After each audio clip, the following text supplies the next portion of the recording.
Hoje nós vamos fazer só um resumo rápido. Ela vai fazer um resumo da primeira live, né? Que nós falamos bastante de visto de turista, visto turismo, né? Uhum.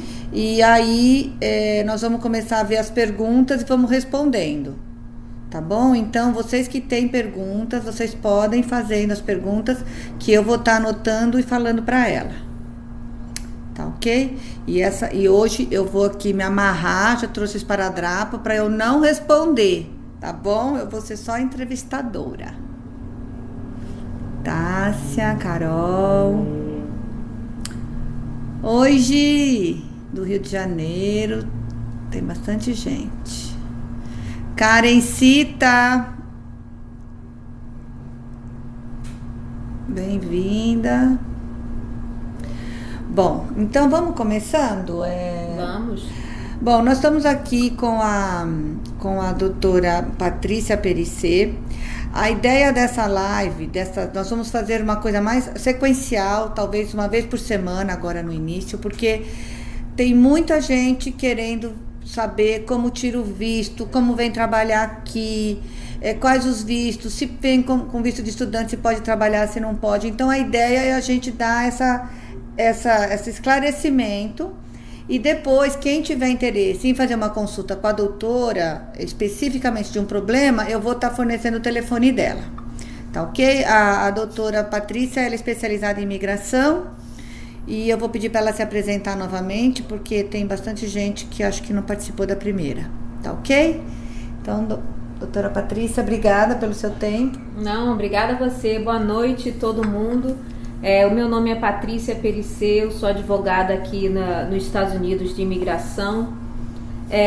A minha experiência, eu só trabalho na área de imigração, e a minha experiência é desde um caso de família, ou vamos dizer, filhos pedindo os pais, um cidadão americano pedindo os pais, até casos mais tristes, casos de deportação e tudo que está no meio, inclusive investimentos, vistos de trabalho, visto de estudante. E no primeiro live que a Sara, que a Silvia fez, ela me entrevistou falamos sobre o visto de turista. Houveram muitas perguntas sobre o visto de turista. Então ela me pediu que desse mais ou menos um resumo. Cada visto tem certos requisitos, e esses requisitos geralmente são requisitos que todos os pontos têm que ser satisfeitos, ou seja, não é um ou outro, é outro, é outro. E no caso de um visto de turista, é importante que a pessoa tenha um vínculo com o seu país de origem, tenha como se sustentar nos Estados Unidos sem ter que trabalhar, porque o turista não pode trabalhar, tem que ter um propósito específico para vir para os Estados Unidos, para visitar a Disney, e tem que ter, e mais importante que tudo, a intenção de retornar ao seu país de origem. Então, é crucial no pedido de um visto, antes de vir para os Estados Unidos, um visto de turista no consulado americano, que você entenda que quando você chegar lá para a entrevista, você já vai ter preenchido no online o formulário do consulado. Eles vão ter conhecimento do seu caso através do que você colocou no formulário, e na hora vai ser só um esclarecimento do que alguma coisa que ficou faltando. Então por isso que às vezes as pessoas ficam curiosas de entender por que em um guichê tudo está sendo aprovado e outro guichê está tudo sendo negado, porque realmente a impressão durante a entrevista quando realmente eles vão fazer a decisão final se você vai ganhar ou não vai ganhar o visto de turista, no caso. Tá. Eu tô com uma pergunta aqui. Uma pessoa que já teve um visto negado para turismo, ele vinha de férias e foi negado, ela pode tirar, pode apresentar de novo, sim ou não? E como que funciona isso? O que ela teria que fazer? Tá. Se você vai aplicar para um visto, vamos dizer, no Brasil, como você sabe, você preenche o formulário DS 160 online. A informação que você vai botar lá, eles vão avaliar se você qualifica ou não para o visto de turista. Uma das perguntas deste formulário é se você já teve um visto negado. Se você não coloca a verdade, você tem que colocar lá a verdade.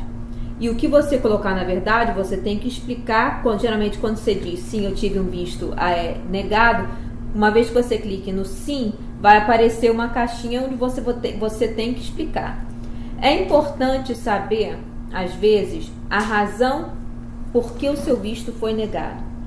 Geralmente, um visto onde a intenção é de voltar para o país de origem, como visto de turista, o visto é negado por isso, que a pessoa não conseguiu convencer ao oficial de que você tem a intenção de voltar para o seu país de origem. Pode ser porque você não tinha propriedades, pode ser porque você não tinha um emprego, pode ser que você não estava estudando. Então, se é uma pessoa assim muito livre no Brasil, vamos dizer assim, geralmente é uma pessoa que eles vão admitir que você quer vir para morar nos Estados Unidos.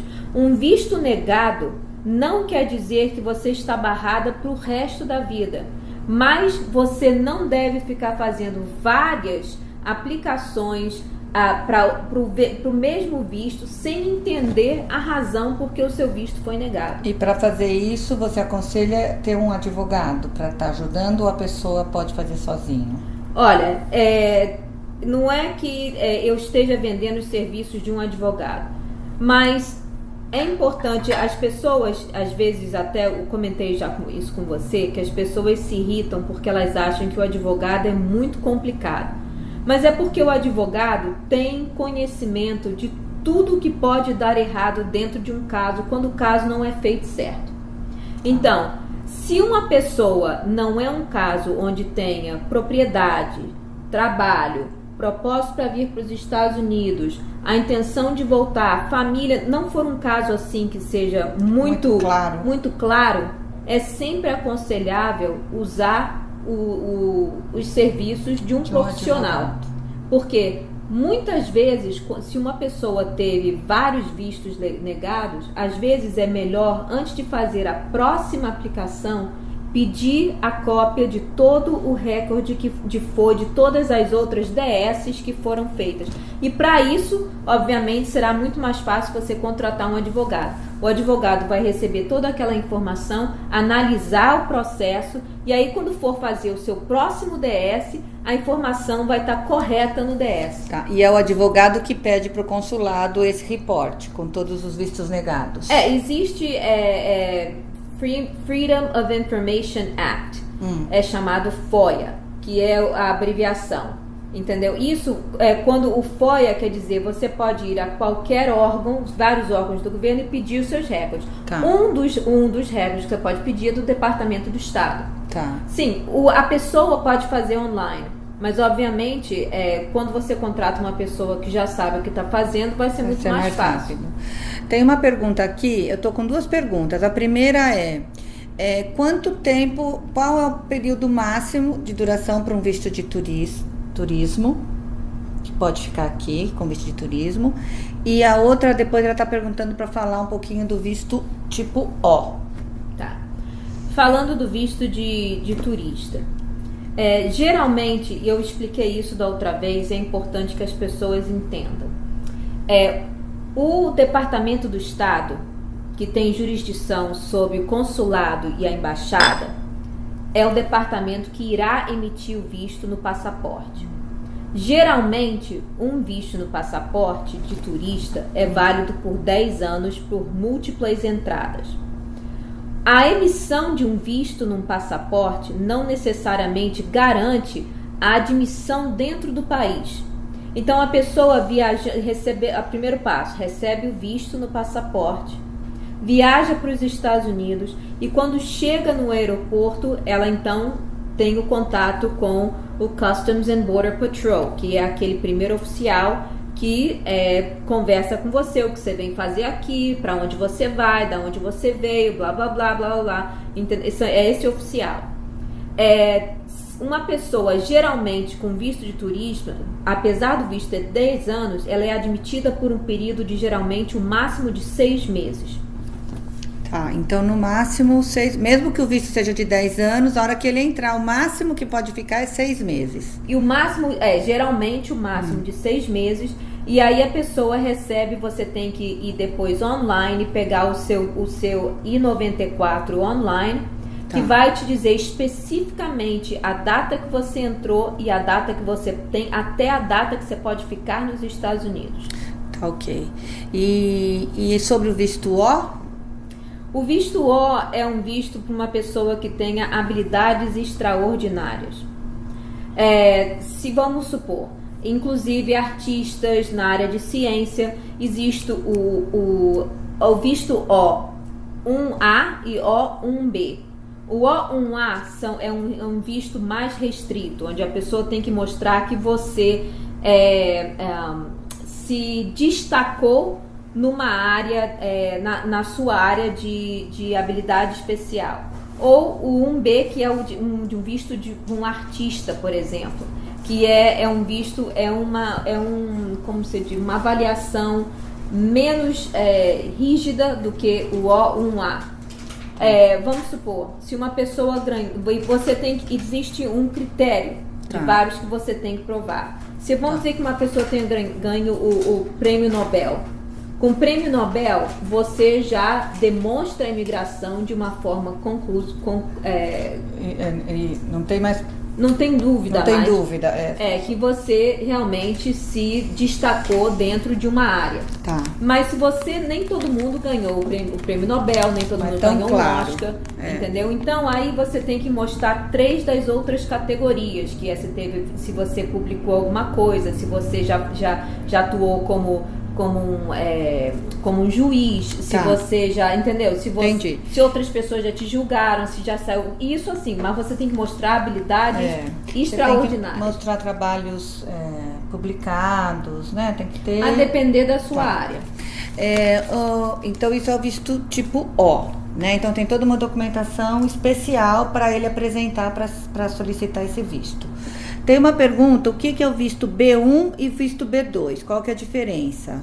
O visto B1 é um visto para negócios. Vamos dizer, para uma pessoa que vem aqui assinar um contrato. Uma pessoa que tem uma empresa aqui e vem aqui ver como é que a empresa está operando. Ou você vir aqui para abrir uma empresa, você vir aqui a trabalho. O visto de negócio não é um visto de trabalho. Tá. Você vem para participar de uma coisa específica. A trabalho. Um evento, um treinamento. Treinamento já engraçado, porque cada visto, às vezes as palavras não podem, no mundo da imigração, não podem ser faladas assim soltas, entendeu? Porque se a pessoa vem por um treinamento muito grande, já seria um outro visto. Tá. Você tá entendendo? Mas vamos dizer, a coisa mais, o visto B1 é mais usado, vamos dizer, para vir assinar um contrato, vir como a empresa tá andando, abrir uma empresa, você vira trabalho. Se você é funcionário de uma multinacional, você vai participar de um evento. Uma coisa assim, entendeu? E o visto B2... E o B2? Existem outras... Você pode utilizar o visto B2 para outras coisas, como tratamento médico, mas geralmente as pessoas conhecem o visto B2 como o visto de turista. Então, o B2 é turista e o B1 é um visto de negócios, né? Você veio por um período a trabalho um tempo, por uma multinacional ou seu próprio negócio. Existe, por exemplo, geralmente as pessoas sempre têm no passaporte, no visto mesmo, o visto B1, B2. Tá. Se uma pessoa, isso é importante, porque vamos dizer que uma pessoa vem aqui e diga, você tem o visto no passaporte que diz B1, B2. Aí quando você vai conversar com o oficial, eles perguntam, o que você vem fazer aqui? Aqui no aeroporto. Aqui. Chegou em Miami. Ele vai perguntar, o que você vem fazer aqui? Aí você diz, eu venho aqui a negócios e depois eu vou encontrar minha família na Disney. Com certeza eles vão admitir a pessoa com visto B2. Porque você misturou o que você vem fazer. E como o visto B2 geralmente te dá mais tempo, eles geralmente admitem as pessoas com um visto maior. Que de 6 meses no máximo. Mas é importante entrar depois no site deles e tirar a sua I-94. Para você saber especificamente qual foi quando você tem que sair do país e qual foi a categoria do visto que você foi admitida. O I-94 é aquele papelzinho, cartãozinho branco que a gente ganhava antigamente, né? E a gente sempre perdia, era um desespero aquilo, né? E agora é online. Tá. Você tem que entrar, eu posso depois passar para você o site direitinho. É só você botar o seu nome, como está no seu passaporte, o número do seu passaporte, data de nascimento. E você pode não só conseguir o seu I-94, como o seu histórico de entrada. Tá, então, obrigada. Mais uma pergunta. Ela está perguntando se o visto da pessoa for negado, quanto tempo depois que ele pode entrar de novo com uma nova requisição, que ela pode tentar de novo o visto?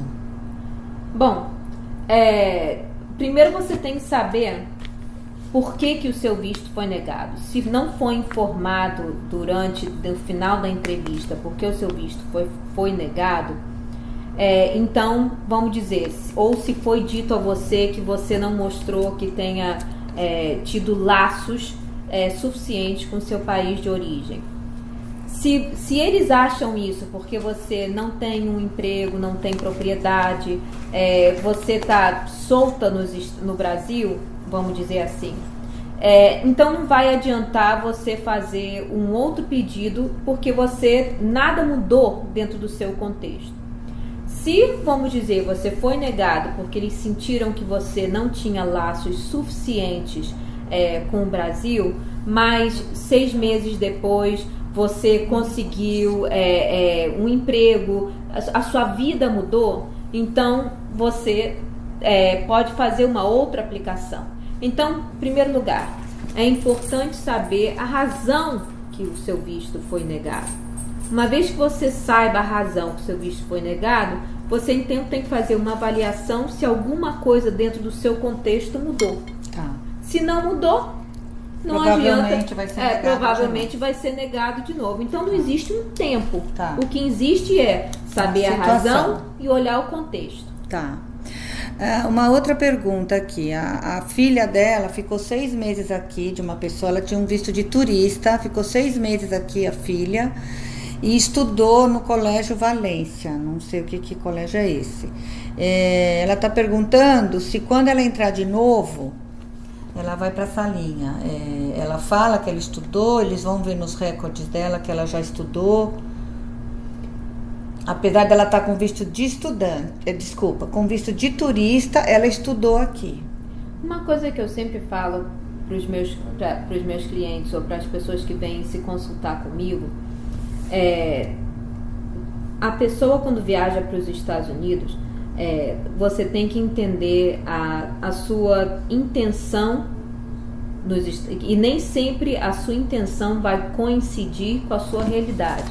Ou seja, pode ser que você queira vir estudar nos Estados Unidos, mas não tenha como você possa estudar nos Estados Unidos.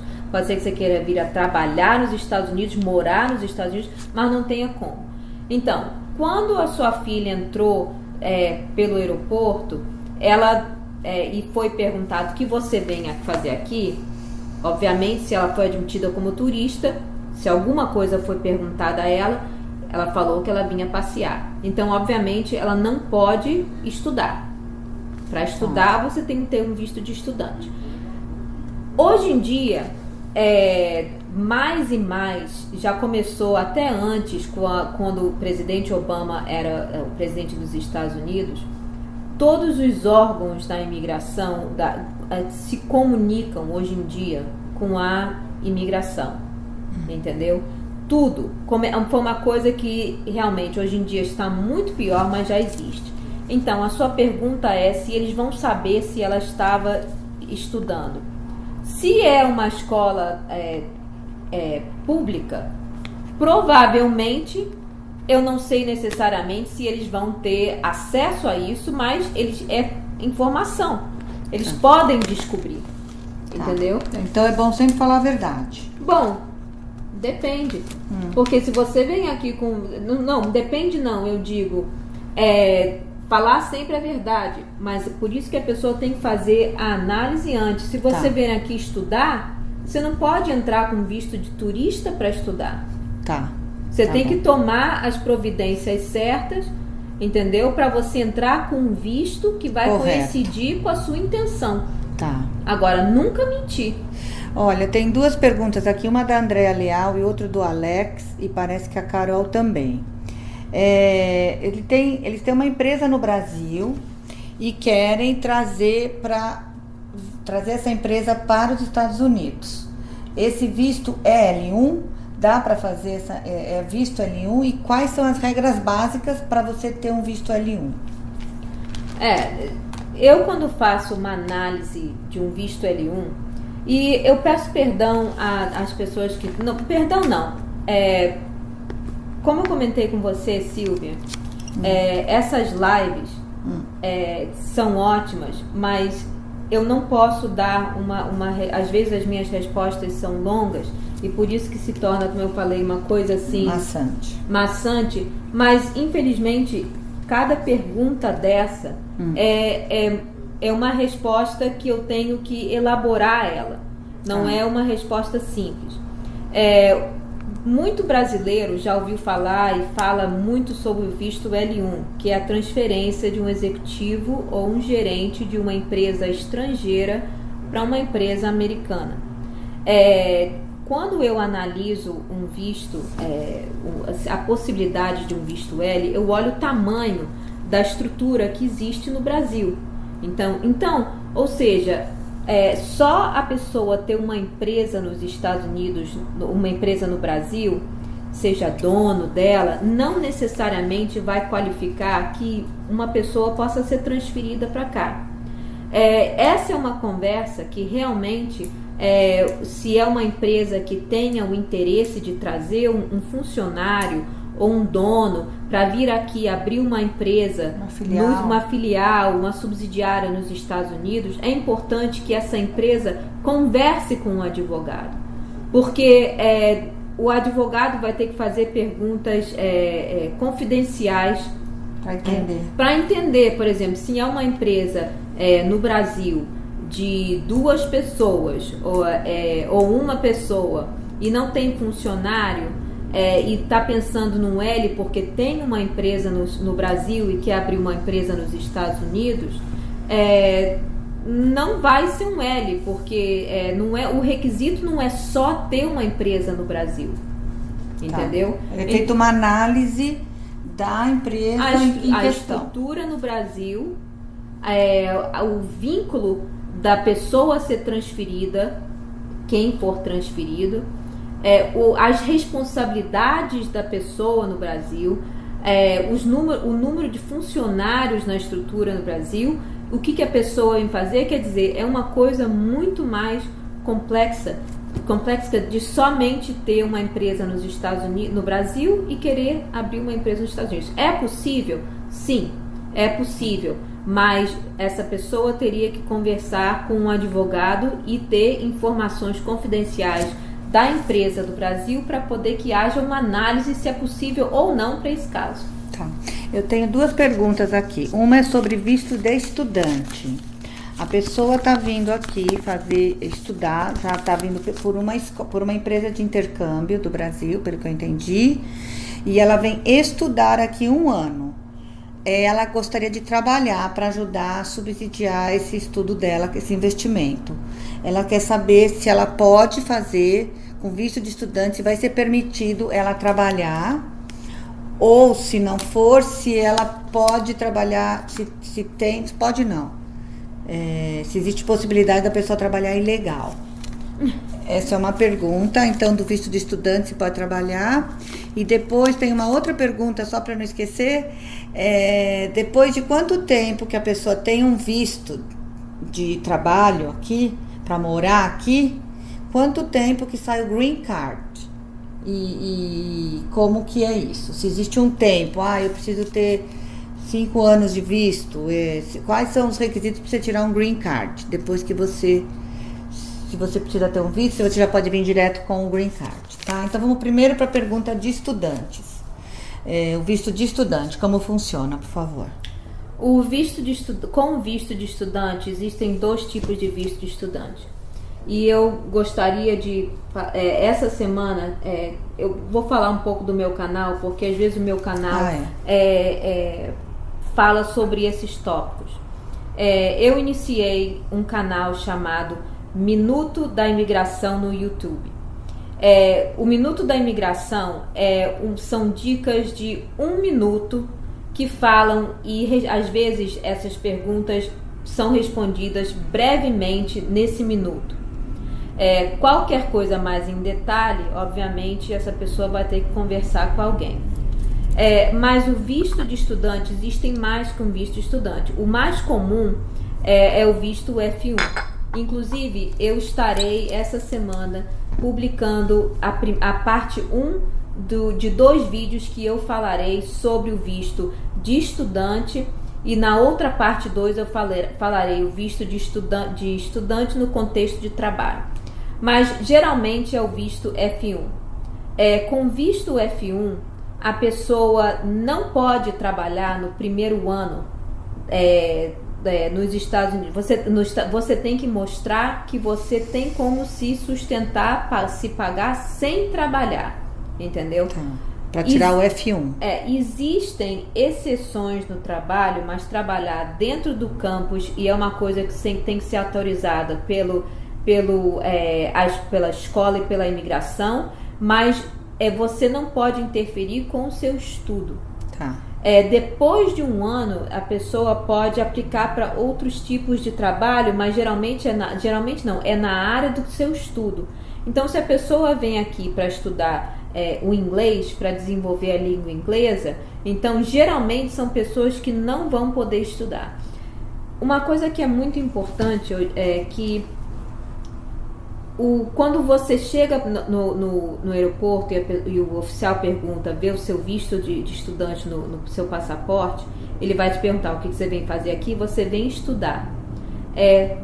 Não pode trabalhar com visto. A ideia geral é você não pode trabalhar com visto de estudante. E se você pega trabalhando com visto de estudante sem ser autorizada pela sua escola e pela imigração, você arrisca de ter violado o propósito dos seus vistos, e a pessoa arrisca de ser presa. Então, obrigada. Agora vamos para a pergunta do Green Card. A pergunta era: para você ter um Green Card, você sempre vai precisar ter um visto antes e depois você entra com o Green Card, ou existe casos que a pessoa já entra com o Green Card? E quais são os requisitos para você ter um Green Card? Silvia, não tem como eu responder essa pergunta. Essa pergunta está muito vaga, mas o que eu posso dizer é isso.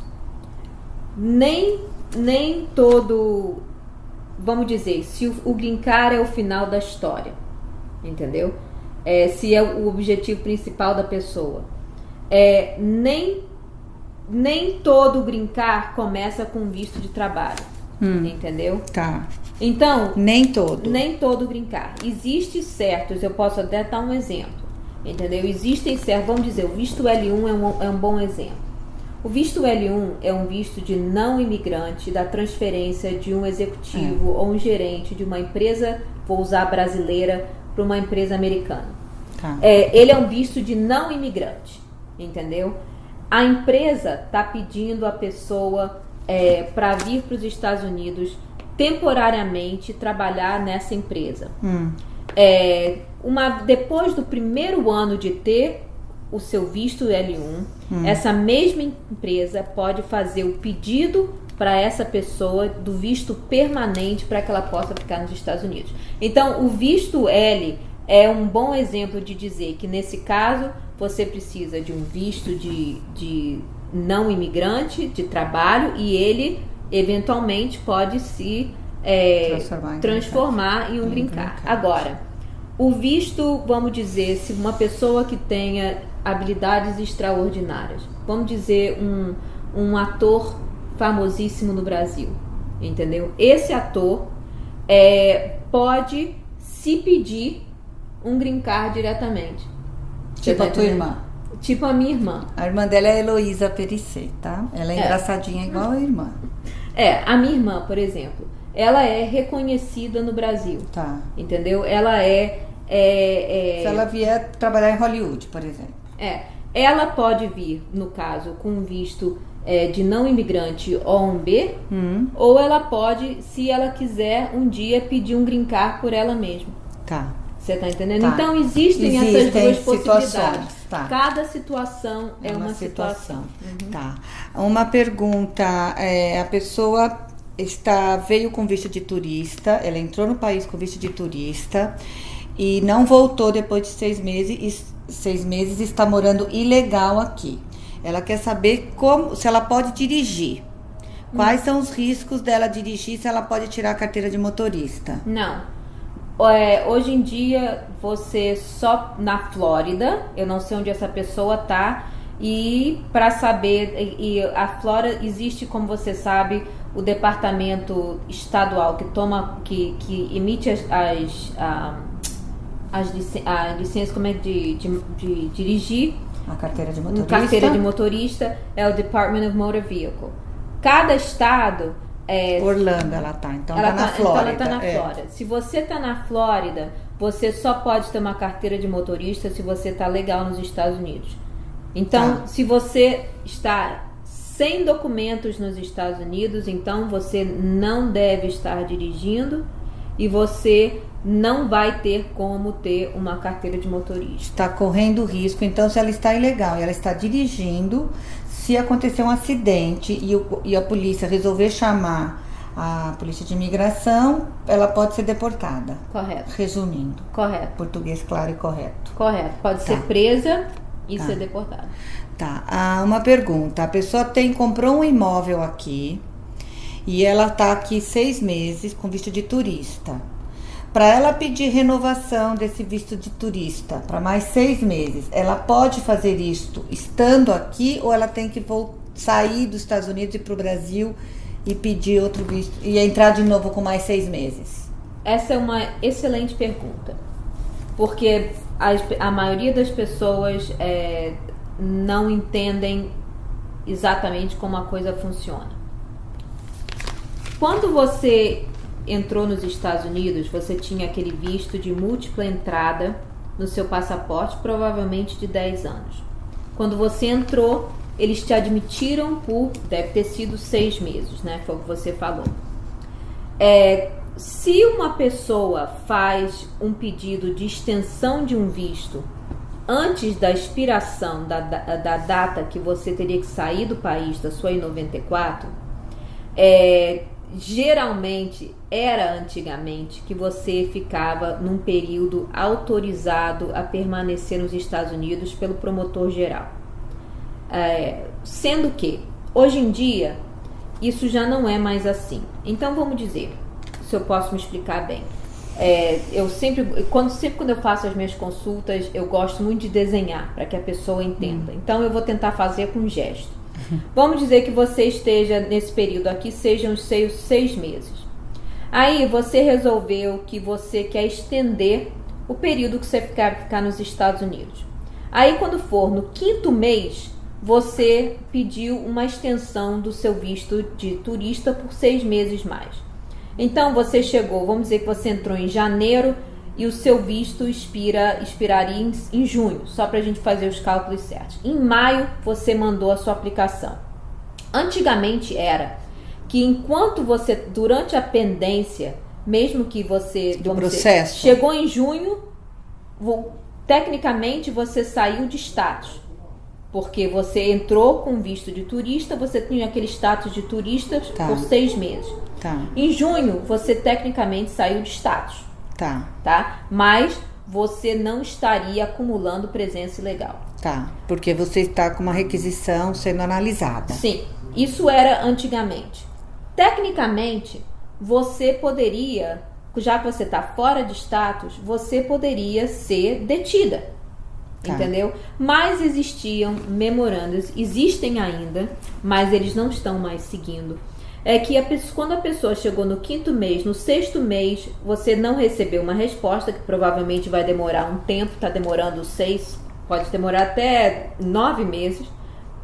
Quando você chegou no dia após a expiração do seu I-94, A partir desse momento, você está em risco de ser detida. Você está ilegal. Antes você estava autorizada de ficar. E isso também são casos verídicos. De uma pessoa que foi presa durante a pendência da primeira extensão do visto de turista. E quando eu liguei para falar com o oficial e eu falei, mas oficial, essa pessoa está num período, essa pessoa estava presa, ele está num período autorizado de permanecer aqui até sair decisão. A resposta dele para mim foi: nós estamos permitindo que ele está aqui. Na cadeia. Na cadeia. Exatamente.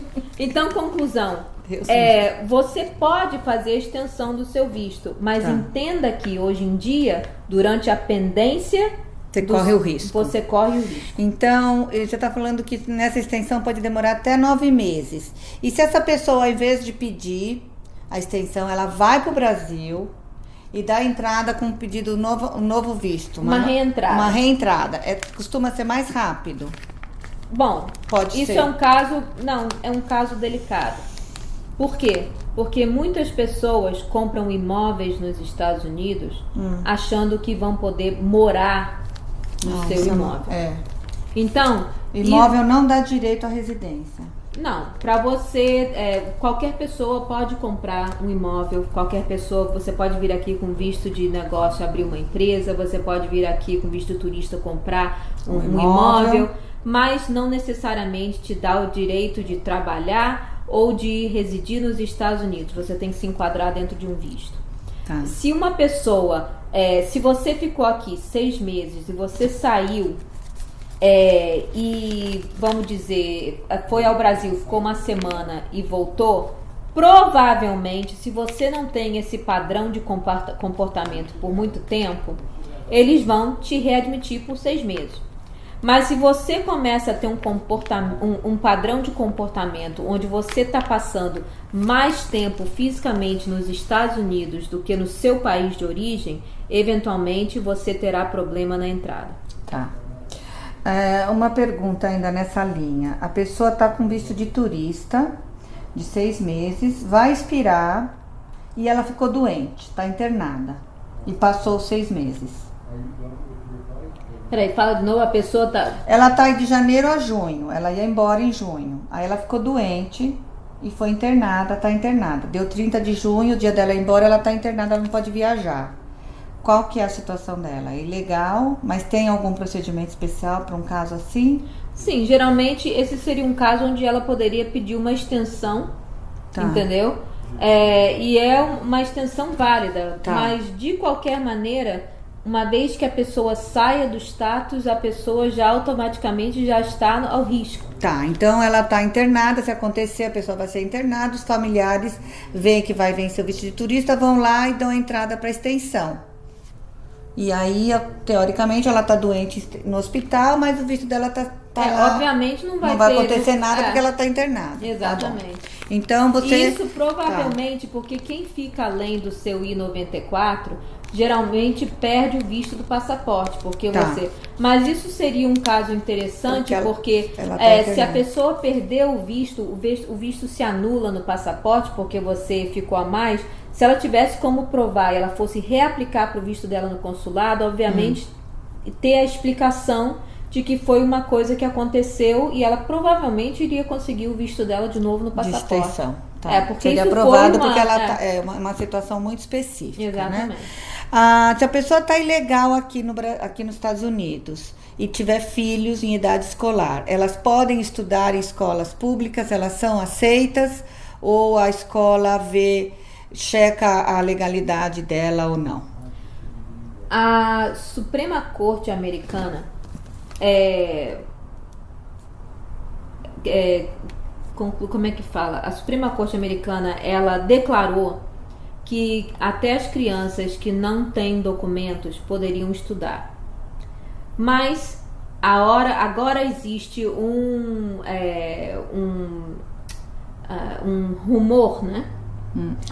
Um rumor de que as escolas vão perguntar da legalidade das crianças. Então, até hoje, qualquer pessoa ilegal coloca seus filhos na escola. Ninguém checa se a situação imigratória dele. Eu não trabalho na escola, mas eu sei de várias pessoas que não têm documentos aqui, as crianças não têm documentos aqui, que estão em escola pública.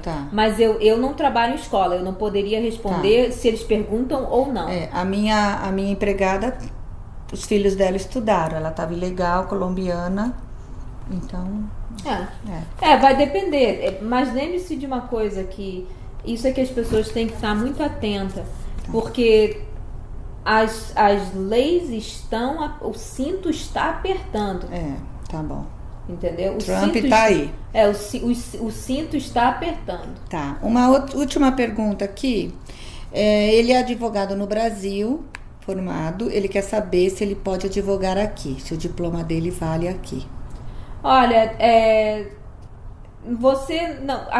nos Estados Unidos, o direito é um doutorado jurídico. Ou seja, você faz 4 anos de um bacharelado, você pode fazer línguas, um bacharelado, e depois você faz um curso para entrar na escola de direito, que são mais 3 anos. Quando você termina, você tem que, obviamente, fazer o equivalente da OAB para começar a advogar nos Estados Unidos. Uma pessoa que tenha feito bacharelado, a escola de direito, não passou no OAB, não pode trabalhar como advogado nos Estados Unidos. Um advogado estrangeiro, eu sei que existem formas onde você pode ou fazer a chamada um LLM, que é uma pós-graduação, e existem estados onde você pode fazer o teste equivalente ao OAB para começar a trabalhar, mas você só pode trabalhar em certas áreas. Se você quiser vir para os Estados Unidos, para advogar nos Estados Unidos, então você tem que entrar em contato com a escola e ver quantos anos talvez você tem que fazer do JD, que é chamado, entendeu? Para você terminar como e aí você pode, por exemplo, eu só sou admitida na Flórida.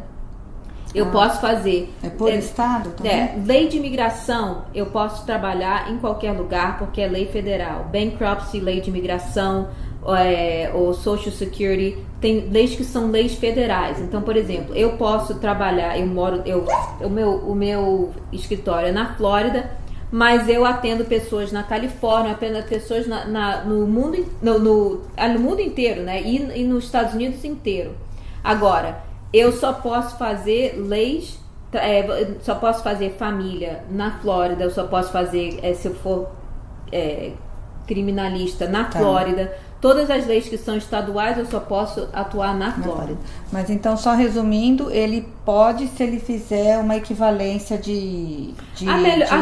olha, honestamente, eu acho que a resposta mais sincera para você é que você entre em contato com a escola. Porque como eu estudei aqui o meu bacharelado e como eu estudei, eu não sei como é que faz essa equivalência. O meu conhecimento não vai te ajudar em nada. Se você tem um interesse, é melhor você vir e conversar com uma escola. Mas ser advogado no Brasil não permite com que você advogue nos Estados Unidos. Você tem que se informar com isso. Nós estamos com 45 minutos, eu vou fazer uma última pergunta aqui. O que acontece com a pessoa que dá emprego para uma pessoa ilegal, para um imigrante ilegal? Por exemplo, eu fiquei com a minha empregada, ela era ilegal. Se for pega, eu dando emprego, ou um bar empregando uma garçonete... Existem leis onde o empregador ele pagaria uma multa. Isso aconteceu várias vezes, é o que eles chamam de rating. Quando geralmente nesse fazendas, fábricas onde corta carne, esse tipo de coisa, que eles contratam muitas pessoas ilegais. E o Walmart tem muitos lugares que aceitam. Não, que aceitam não, que já foram penalizados por isso. Então, quem contrata uma pessoa, mas geralmente é uma firma, né? Uma pessoa que esteja ilegal, corre o risco de ser, porque você só pode contratar nos Estados Unidos uma pessoa que possa trabalhar nos Estados Unidos. Tá bom. Então, olha, gente, nós vamos encerrar por aqui hoje. Foram 45 minutos. Eu só vou responder uma pergunta aqui de uma amiga minha, da Andréa Leal. Ela está perguntando se é mais fácil ela vir para os Estados Unidos ou para Portugal. Vai para Portugal, minha filha, que teu marido é português, tá? Então, eu amo Portugal. Eu também. Vai lá para Portugal, tá mais fácil. Eu queria pedir às pessoas que, se elas gostam de dicas de imigração, então para entrar no Minuto da Imigração no YouTube e curtir e compartilhar. Tá. E qual que é o seu telefone, por favor? Se alguém quiser entrar em contato com você. 305-358-9440. Ou meu e-mail é patricia, a letra I, tracinho, eu vou botar I, tracinho, USA, tracinho, S.com. Eu vou escrever depois, tá? Eu vou fazer um post com o telefone. O Minuto da Imigração no YouTube, é muito legal esse canal dela, eu adorei. Tá? Estão falando que nós estamos muito tensas aqui. É que o assunto é tenso. O assunto é tenso. Então, eu não tô fazendo minhas gracinhas, porque eu estou acostumada com as minhas dancinhas, minhas gracinhas. Aqui eu tô uma pessoa séria. Eu sei ser séria também, viu? Mas é que eu falei, o assunto é chato. O assunto é chato. A próxima vez a gente chama a Heloísa Perissé, tá? Pra ser bem divertida essa live. Beijos pra vocês. E eu vou anunciar, Adelaide, olha, você chegou atrasada, essa live fica 24 horas disponível. Não é possível salvar uma live e colocar nos destaques, mas amanhã eu vou lançar o meu canal no YouTube, Silvia Rumo aos 60, e as 2 lives vão estar lá, os 2 vídeos que eu estou aqui com a minha cinegrafista particular, Karina, gravando essa live aqui para nós, tá bom? Então aguarde amanhã as novidades, tá bom? Um beijo para todos. Tchau, obrigada. Tchau.